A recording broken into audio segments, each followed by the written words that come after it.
देश के ज्यादातर राज्यों में बाढ़ और बारिश कहर बरपा रही है। शहर हो या गांव, तबाही की तस्वीर हर जगह दिख रही है। इस तबाही के साइड इफेक्ट्स भी दिख रहे हैं। मध्य प्रदेश के सिवनी के एक सरकारी स्कूल के बच्चे टपकती छत के नीचे छाता लेकर पढ़ाई को मजबूर हैं। वहीं उत्तर प्रदेश के सरकारी स्कूलों में भी तस्वीर बदलती नहीं दिखती।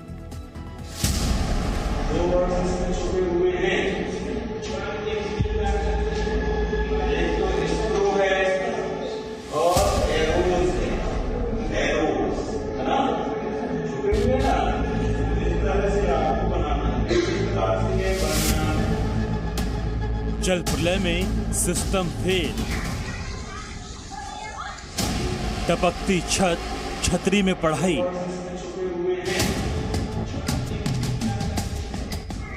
पानी में स्कूल, अफसर गए भूल।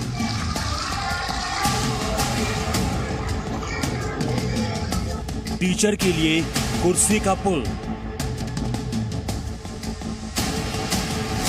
पानी की मार, सिस्टम बेकार।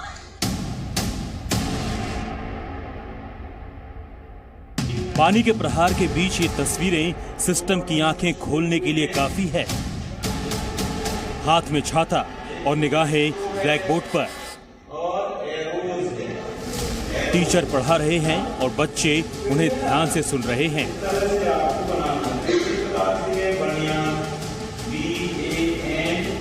मध्य प्रदेश के सिवनी से आई ये तस्वीरें अगर पढ़ाई को लेकर बच्चों के जुनून को दिखा रहा है, तो वहीं सिस्टम पर सवाल भी उठा रहा है, जो मध्य प्रदेश के सरकारी स्कूलों को प्राइवेट स्कूल की तरह बनाने का दावा करता है। सिवनी के खैरी कला गांव के सरकारी स्कूल की छत से बारिश का पानी लगातार टपकता है। कमरों में पानी भर जाता है और ऐसे में बच्चों के लिए पढ़ाई करना मुश्किल है। ये हाल सिर्फ एक क्लासरूम का नहीं, बल्कि सभी का है। छत का हाल इतना बुरा है कि कब गिर जाए पता नहीं। स्कूल में पहले भी हादसा हो चुका है। एक छात्र को चोट भी लगी थी, लेकिन इससे सबक सीखा नहीं गया। शिकायत की गई, लेकिन सुनवाई नहीं हो पा रही।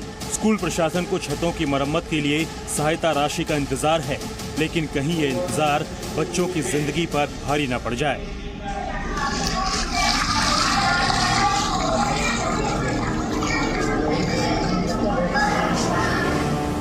मध्य प्रदेश से आपको उत्तर प्रदेश ले चलते हैं। राज्य भले ही बदल रहा हो, लेकिन सरकारी स्कूलों में हालात बदलते नहीं दिखते। अगर यकीन नहीं होता तो जरा मथुरा के एक सरकारी स्कूल से आई इस तस्वीर को देख लीजिए।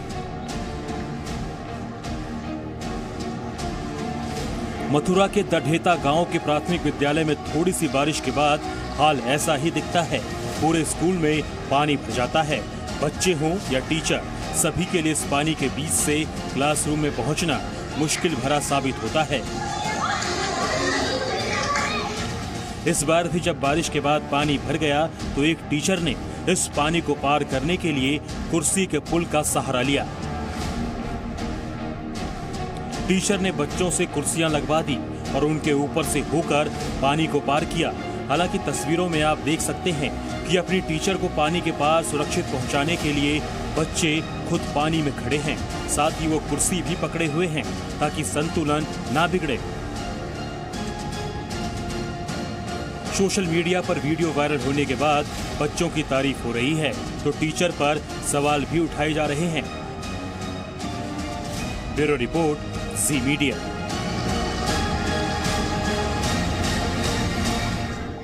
और आइए अब आपको दिखाते हैं कि जिंदगी कितनी अनसर्टेन है। कुछ भी आप इसमें प्रिडिक्ट नहीं कर सकते। तमिलनाडु में एक लाइव कबड्डी मैच के दौरान एक हादसा हुआ। महज 23 सेकंड में मैच में खेल रहे एक खिलाड़ी को जिंदगी की जंग हरा गई। हैरानी की बात यह है कि मैदान पर फुर्तीले अंदाज में दिख रहे विमल राज मैच के दौरान ऐसे गिरी कि फिर कभी उठ नहीं पाए।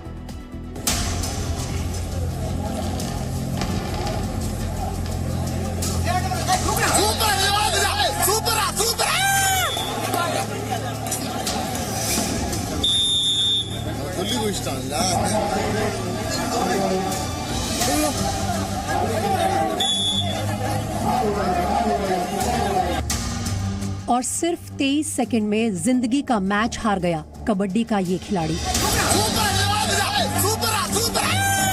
कबड्डी मैच खेलते खेलते ये खिलाड़ी मैदान पर ऐसा गिरा कि फिर कभी नहीं उठ पाया।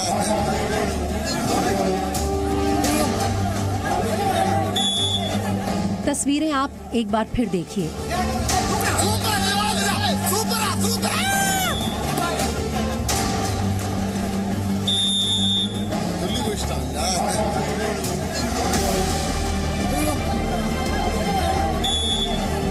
किसी ने सोचा भी नहीं था कि चंद सेकंड पहले 10 नंबर की जर्सी में अपने विरोधियों को चित्त करने की कोशिश में जुटे विमल राज को मौत कुछ इस तरह अपने साथ ले जाएगी।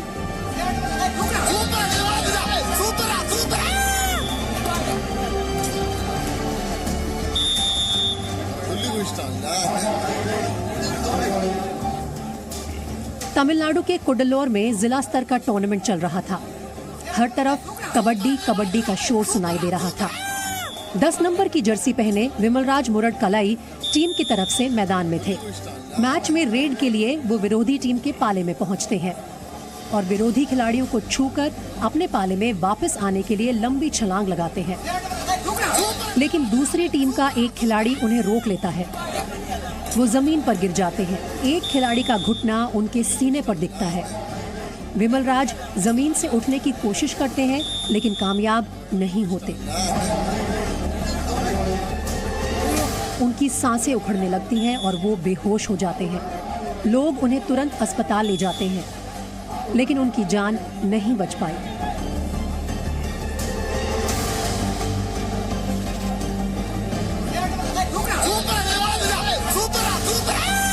किसी को यकीन नहीं हो रहा कि बीएससी में पढ़ने वाला 22 साल का दमदार कबड्डी खिलाड़ी अब दुनिया में नहीं है। रह गई हैं तो सिर्फ उसकी यादें। ब्यूरो रिपोर्ट, जी मीडिया। दुनिया में अमेरिका का दबदबा माना जाता है, उसे सुपर पावर का तमगा भी हासिल है, लेकिन आजकल अमेरिका से तबाही की तस्वीरें देखने को मिल रही हैं। अमेरिका के कई इलाकों में बाढ़ तबाही मचा रही है, तो कई हिस्सों में जंगल जल रहे हैं।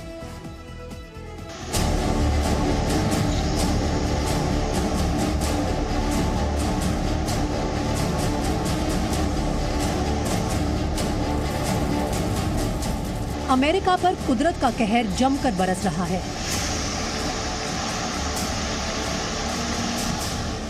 एक तरफ जंगलों में लगी आग बुझने का नाम नहीं ले रही, तो वहीं दूसरी तरफ कई इलाकों में जल प्रलय दिख रही है। जिंदगी बेबस नजर आ रही है।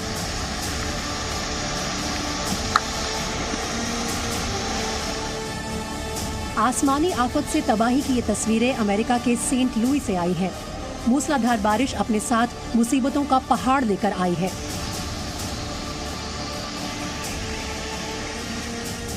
सेंट लुइस में रिकॉर्ड तोड़ बारिश हो रही है। कई लोगों को जान गंवानी पड़ी है। लोगों को पानी के बीच से ही गुजरना पड़ रहा है। बाढ़ की वजह से पानी हाईवे तक पहुंच गया है। कारें पानी में डूबी नजर आ रही हैं। मिसूरी में भी हालात अलग नहीं। लगातार हो रही बारिश ने जिंदगी को थाम दिया है। बाढ़ के पानी में कारें जल समाधि लेती दिख रही हैं।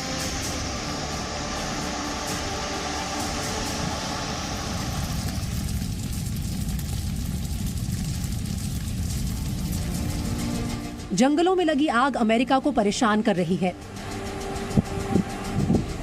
कैलिफोर्निया के जंगलों में फायर फाइटर्स आग बुझाने की कोशिशों में लगे हैं।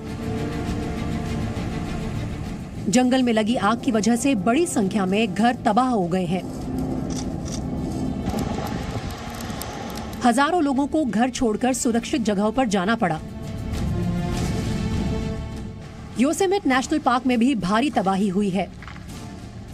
वॉशिंगटन में जंगलों की आग से लोगों को बचाने के लिए रणनीति तैयार की जा रही है। सिएटल में पहली बार wild fire risk reduction strategy launch की गई है। लोगों को ये बताया जा रहा है कि वो अपने घरों को जंगल की आग से कैसे बचाएं। ब्यूरो रिपोर्ट, जी मीडिया। सर तन से जुदा का नारा तो पाकिस्तान में लगाया जाता है।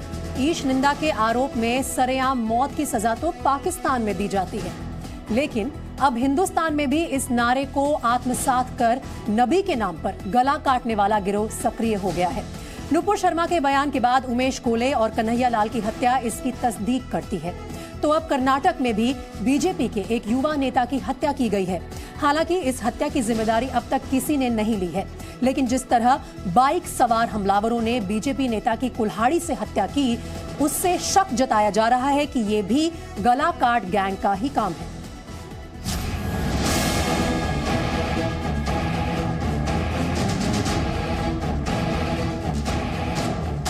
इक्कीस जून को महाराष्ट्र के अमरावती में पेशे से केमिस्ट उमेश कोल्हे पर धारदार हथियार से हमला कर उनकी हत्या कर दी गई।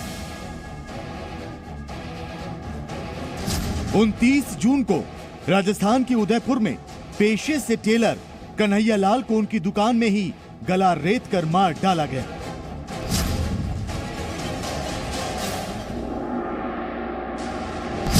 चौबीस जुलाई को रायसेन में इंजीनियरिंग छात्र निशांत राठौर का शव रेलवे ट्रैक पर मिला, तो शव मिलने से ठीक पहले निशांत के मोबाइल से ही उसके पिता को एक मैसेज भेजा गया, गुस्ताखे नबी की एक ही सजा, सिर तन से जुदा।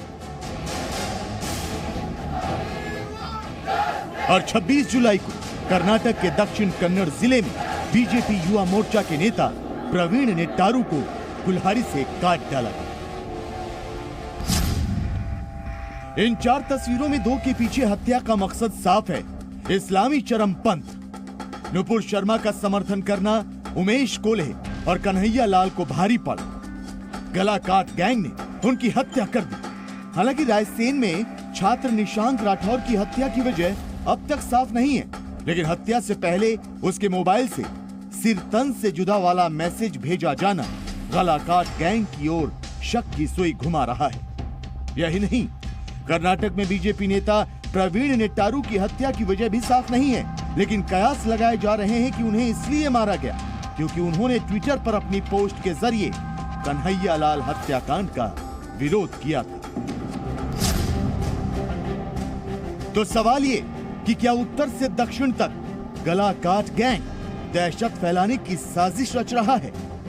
क्या मजहब के नाम पर बेकसूरों का कत्ल कर हिंदुस्तान में अशांति फैलाने की कोशिश की जा रही है? क्या उमेश कोल्हे और कन्हैया लाल के बाद कट्टरपंथियों के निशाने पर और लोग भी हैं? जवाब जानने के लिए सबसे पहले देखिए कर्नाटक के दक्षिण कन्नड़ जिले में हुआ क्या।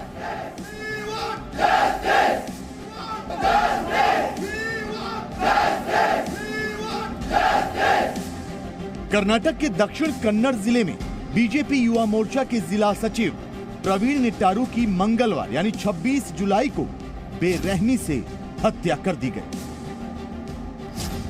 प्रवीण बेल्लारे क्षेत्र के पास एक पोल्ट्री फार्म चलाते थे। दिन भर काम करने के बाद प्रवीण फार्म बंद कर जब घर लौट रहे थे, तभी रात करीब 9 बजे बाइक सवार बदमाशों ने धारदार हथियार से उन पर हमला कर दिया। घायल प्रवीण जान बचाने के लिए नजदीक की दुकान पर भागे, लेकिन इसी बीच उनके सिर पर जोरदार हमला किया गया। हमलावर भाग निकले और प्रवीण खून से लथपथ होकर गिर पड़े। आसपास के लोग उन्हें अस्पताल ले गए, मगर बहुत ज्यादा खून बह जाने के कारण उनकी मौत हो गई।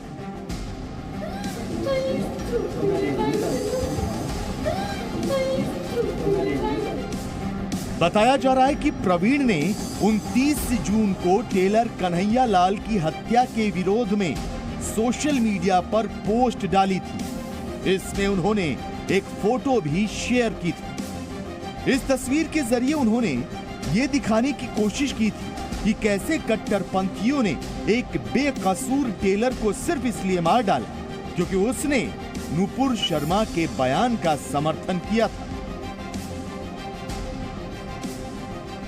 यही नहीं, प्रवीण ने अपनी पोस्ट में लिखा था कि सिर्फ राष्ट्रवादी विचारधारा का समर्थन करने के लिए एक टेलर की गला काट कर हत्या कर दी गई और इसका वीडियो भी बनाया गया। ಪೊಲೀಸ್ನವರು ಈಗ ಆಲ್ರೆಡಿ ಇನ್ವೆಸ್ಟಿಗೇಷನನ್ನು ಮಾಡಿದ್ದಾರೆ. ಅದಕ್ಕೆ ಸಂಬಂಧಪಟ್ಟ ಹಾಗೆ ಏನು ತನಿಖೆ ಮಾಡಬೇಕು ಅದನ್ನು ಸೂಕ್ತ ರೀತಿಯಾದಂಥ ಪೊಲೀಸ್ ತನಿಖೆಯನ್ನು ಮಾಡೋದ್ರೊಳಗಡೆ ಅದನ್ನು ಕ್ರಮ ವಹಿಸ್ತಾನೆ. ಇವತ್ತು ಕೂಡ ನಾನು ಕುಟುಂಬದ ಸದಸ್ಯರ ಜೊತೆಗೆ ಮಾತಾಡಿಕೊಂಡು ಇಲ್ಲಿನ ಏನು ಪೋಸ್ಟ್ ಮಾರ್ಟಮ್ನ ವ್ಯವಸ್ಥೆ ಮಾಡಬೇಕು ಮತ್ತು ಅಂತ್ಯಕ್ರಿಯೆ ಬಗ್ಗೆ ಏನು ಇದರೊಳಗಡೆ ಮಾಡಬೇಕು ಮತ್ತು ದಕ್ಷಿಣ ಕನ್ನಡ ಜಿಲ್ಲೆಯಲ್ಲಿ ಮತ್ತು ಎಲ್ಲರೂ ಕೂಡ ಏನು ಶಾಂತಿ ಸುವ್ಯವಸ್ಥೆಯನ್ನು ಕಾಪಾಡಬೇಕು ಅನ್ನೋದ್ರ ಬಗ್ಗೆ ನಾವು ಅವರ ಹತ್ರ ಡಿಸ್ಕಸ್ ಮಾಡಿದ್ವಿ. प्रवीण की हत्या के बाद बेलारे इलाके में तनाव है, तो इस सनसनीखेज वारदात की खबर फैलने के बाद युवा मोर्चा के कार्यकर्ता इकट्ठा होकर इंसाफ की मांग कर रहे हैं.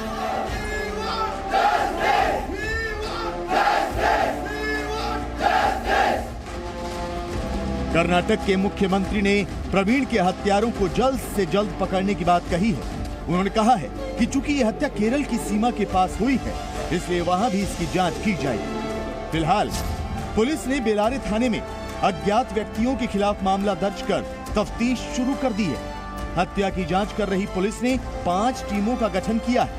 2 टीमों को कर्नाटक के 2 जिलों और 1 टीम को केरल रवाना किया गया है. तो आपको बता दें कि दक्षिण कन्नड़ का इलाका काफी संवेदनशील माना जाता है. हिंदू संगठनों और पीएफआई के बीच यहां अक्सर हिंसक टकराव होते रहते हैं. कर्नाटक में प्रवीण के हत्यारों की तलाश की जा रही है, तो दिल्ली में भी गलाकाट गैंग ने दहशत फैलाने की कोशिश की है. ये विनीत जिंदल है, सुप्रीम कोर्ट में वकील है. इनके घर पर एक पर्चा मिला है जिसमें लिखा है, अल्लाह का पैगाम है, विनीत जिंदल तेरा भी सरतन से जुदा करेंगे जल्द. जो लोग हमारे देश में अराजकता फैलाना चाहते हैं, जो लोग धार्मिक भावनाओं को आहत करते हैं, भड़काते हैं, वो लोग, ऐसे लोग जो कट्टरता फैलाते हैं, ऐसे लोग लगातार मुझे धमकी दे रहे हैं. आशा है जल्द ही दिल्ली पुलिस कार्रवाई करेगी. हालांकि अब तक ये साफ नहीं हुआ है कि ये धमकी भरा पर्चा किसने और क्यों दिया, लेकिन विनीत जिंदल ने तुरंत पुलिस को इसकी सूचना दी, जिसके बाद अब मामले की जांच शुरू हो गई. वैसे आपको बता दें कि अजमेर दरगाह से जुड़े खादिम और अंजुमन कमेटी के सचिव आदिल चिश्ती के खिलाफ विनीत जिंदल ने दिल्ली पुलिस में पहले शिकायत दर्ज कराई थी. एफआईआर हिंदू देवी देवताओं के खिलाफ अपमानजनक टिप्पणी करने के मामले में आदिल चिश्ती के खिलाफ. तो सवाल यह है कि गलाकाट गैंग के निशाने पर और कितने लोग हैं? गलाकाट गैंग को कानून का खौफ क्यों नहीं है? क्या कट्टरपंथी भारत की शांत फिजाओं में जहर घोलकर अस्थिरता फैलाना चाहते हैं? और ऐसे कट्टरपंथियों की पहचान कर उन पर कार्रवाई कब होगी? ब्यूरो रिपोर्ट, जी मीडिया. अब देखिए, इस हत्या के बाद ये सवाल उठाना लाजमी है कि क्या उदयपुर में जिस तरह से टेलर कन्हैया लाल और अमरावती में केमिस्ट उमेश खोले की जिंदगी जिहादी गैंग ने ली, कहीं उसी तर्ज पर कर्नाटक में प्रवीण नेटारो की जान तो नहीं ली गई, क्योंकि इन सभी मामलों में हमलावरों ने धारदार हथियार से गर्दन पर ही हमला किया है. ये जो तमाम मामले सामने आए हैं उन पर आप नजर डालिए. किस तरह से कर्नाटक में गलाकाट गैंग ने क्या प्रवीण नेटारू को अपना शिकार बनाया है. दुकान बंद करते वक्त ही प्रवीण नेटारू पर हमला किया गया. ऐसे ही दुकान बंद करते वक्त दुकान के अंदर घुसकर कन्हैया लाल की हत्या की गई थी. और दूसरी जो समानता है कि इन दोनों हत्याओं में 2 लोगों ने हमला किया और 2 बाइक सवारों ने ही हमला किया. बहाने से दुकान में घुसे थे कन्हैया लाल की, और कुछ ऐसा ही प्रवीण नेटारू के साथ हुआ. कुल्हाड़ी से जानलेवा हमला किया गया प्रवीण नेटारू की गर्दन पर, वहीं खंजर से किया था वार कन्हैया लाल पर. और एक और समानता यह है कि दोनों ही हत्याओं में गर्दन पर वार किया गया था. एक और शहर शहर गलाकाट गैंग सक्रिय नजर आ रहा है, तो दूसरी ओर अलीगढ़ हिंदू बेटियों को नौकरी और शादी का झांसा देकर उनका सौदा करने वाले एक गिरोह का पर्दाफाश हुआ है. अलीगढ़ से नाम बदलकर लड़कियों की तस्करी का ये धंधा झारखंड से उत्तर प्रदेश के अलीगढ़ तक चल रहा था. अब पुलिस ने इस गिरोह के 5 लोगों को भी गिरफ्तार कर लिया है. देखिए रिपोर्ट.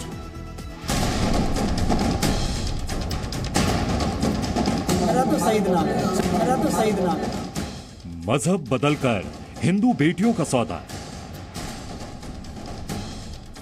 झारखंड से अलीगढ़ तक चाल। लड़की कहाँ से लाते हो? झारखंड से। सनसनीखेज पर्दाफाश, ऑपरेशन हिंदू बेटी। दो नाम वाले आधार कार्ड, एक से हिंदू पहचान, दूसरे से मुसलमान, लेकिन जुबान पर आया असल नाम। कहाँ से लाते हो? नाम सईद। मेरा तो सईद नाम है। लेकिन हिंदू बेटियों को झांसा देने के लिए बन गया राहुल। हिंदू लड़की लाते हो? ये झारखंड से अलीगढ़ तक हिंदू बेटियों को शादी और नौकरी के नाम पर झांसा देकर उनका सौदा करने वाले गिरोह का पूरा सच है। पुलिस के मुताबिक ये गिरोह नौकरी और शादी का झांसा देकर झारखंड से लड़कियों को ले जाता और मोटी रकम पर उन्हें बेच दिया जाता। लेकिन इस बार जब लड़कियों को बेचने के लिए ये अलीगढ़ पहुंचे तो पुलिस ने इन्हें पकड़ लिया। दरअसल अलीगढ़ के राजेश ने इस गिरोह के इदरीश नाम के शख्स से शादी के लिए संपर्क किया। इदरीश नाम का शख्स राजेश को झारखंड ले गया, लेकिन वहां मारपीट कर 80,000 रुपए लूट लिए गए और पुलिस के हवाले कर दिया। राजेश किसी तरह पुलिस को अपनी सच्चाई बताकर छूटा और वापस अलीगढ़ लौट आया। तो इदरीश ने शादी के लिए राजेश से दोबारा संपर्क किया और इस बार 2.5 लाख रुपए की मांग की। तो राजेश ने उन्हें मिलने के लिए बुला लिया। हमारे से बात है मेरी, पैसा लुटाए हो। आज कैसे आई यहाँ पर? ये मैंने लालच दिया इनको। आज क्या लालच दिया? शादी का। क्या? कि 2 लड़के की शादी कराने में करा दूंगा, इतना रुपया लूंगा, मैंने इतना ही दूंगा, आ जा तू। मैं ऐसे आया है जैसे ये लोग। तो कितनी लड़कियाँ आई, कितने जेंट्स? 2 लड़के आए हैं और 2 लेडीज हैं और 4 लड़के हैं। पहली बार की लूट से सावधान राजेश ने इस बार इदरीश और इस गिरोह के लोगों को मिलने के लिए बुलाया और साथ ही साथ पुलिस को इत्तला दे दी। गिरोह के लोग झारखंड से अलीगढ़ पहुंचे, लेकिन राजेश की शिकायत पर पुलिस हरकत में आ चुकी थी और इस गैंग के लोगों को गिरफ्तार कर लिया गया। झारखंड निवासी कुछ व्यक्तियों से मुलाकात हुई थी, परंतु उनके द्वारा शादी के नाम पर धोखाधड़ी कर उससे पैसे छीन लिए गए थे। इसी क्रम में आज वादी द्वारा उन व्यक्तियों को यहाँ पर बुलाया गया था और उसकी सूचना थाना गांधी पार्क को दी गई थी। वादी द्वारा तहरीर दी गई है और तहरीर के आधार पर 4 पुरुषों और 1 महिला के विरुद्ध अभियोग पंजीकृत किया जा रहा है। आगे उचित कार्रवाई की जाएगी। पुलिस ने इस गैंग के 5 लोगों को गिरफ्तार कर लिया है, जबकि 3 लड़कियां भी इनके चंगुल से छुड़ाई गई हैं। पुलिस को इनके पास से फर्जी नाम वाले आधार कार्ड और 2 फोन भी मिले हैं। ब्यूरो रिपोर्ट, जी मीडिया।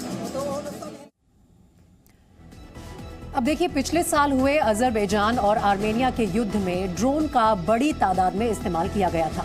यूक्रेन में जारी युद्ध में रूस को बड़ा नुकसान केवल इसलिए उठाना पड़ा क्योंकि यूक्रेन के पास बेहतर नेटवर्क के साथ आर्टिफिशियल इंटेलिजेंस के आधार पर कार्रवाई करने वाले ड्रोन मौजूद थे।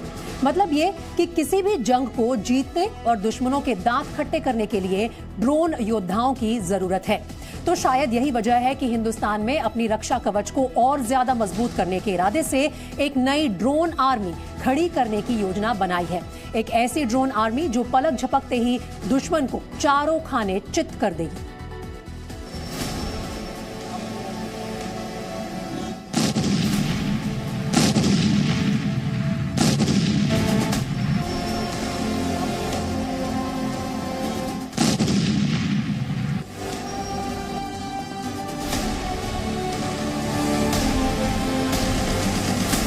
एक झटके में दुश्मन की पूरी छावनी तबाह।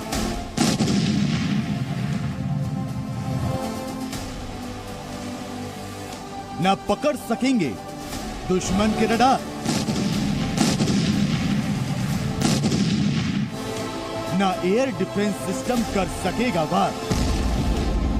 नए जमाने के नए हथियार। आ रहा है ड्रोन कमांडो।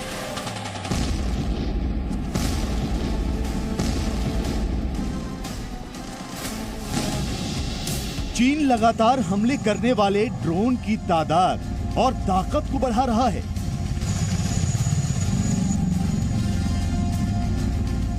तो अब हिंदुस्तान भी तैयार है चीन के हर वार से निपटने के लिए।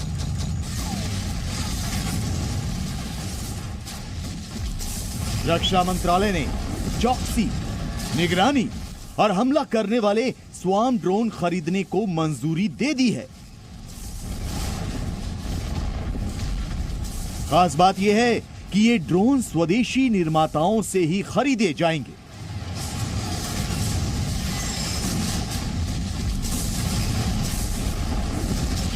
पिछले 2-3 सालों में ही ये साफ हो गया है कि भविष्य में युद्ध के सबसे कारगर हथियार ड्रोन होने वाले हैं।